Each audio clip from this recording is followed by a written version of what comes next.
Okay. నేను నా route నాది. నా రూట్ సెపరేట్ అని చెప్పారు అంతే. నా రూట్ ఎప్పుడు కావాలంటే ఇప్పుడు ఎలా కావాలంటే అలా నేను ఎవరికి వైపు కావాలంటే అటువైపు నేను తిరుగుతాను తప్ప నేను మీరు ఎక్కమన్న కారు నేను ఎక్కను. నా కారు నాకుంది. నా కారులో ఎక్కాలనుకుంటే మీరు ఎక్కొచ్చు. కానీ నా కారు రూటు నాది సపరేట్ అని చెప్పారు మొత్తానికి.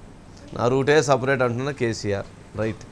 Okay. Right Ramana. Thank you. ఏ రూటు లేక ఈ రూటు పట్టుకున్నారని కూడా చూడొచ్చు. అంటే ఏ రూటు లేకనంటే వాస్తవంగా ఇండియా టీంలోకి వాళ్ళు ఇది కాలేదు.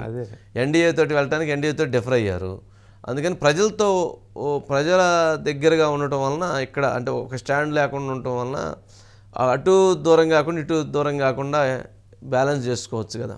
సరే ఆయన వ్యూహాలు ఆయనకుంటాయి. రాజకీయంగా ఆయన వ్యూహాలు పనినట్టుగా ఇంకెవరు ఆ వ్యూహాలను పనలేరు. అది మిగిలిన వాళ్ళ వల్ల కాదు. రాజకీయం అనేటువంటి దానికి రంగు వేస్తే ఆ రంగుకి నిలబెడితే అది కేసీఆర్ గారు అవుతారు. అంటే అంత వ్యూహం చేస్తాడు ఆయన. అంటే దాన్ని అంత వ్యూహం చేసి తన అడుగులు వేస్తారు. అంత స్ట్రాంగ్గా తన బలాలని సమీకరించుకుంటారు. అందుకని సరే మొన్న ఒకటి రెండు సందర్భాలు అటు ఇటు అయినా కానీ బట్ చాలా జాగ్రత్తగా దానికి స్టాండ్ తీసుకొని వెళ్తుంటారు. రైట్.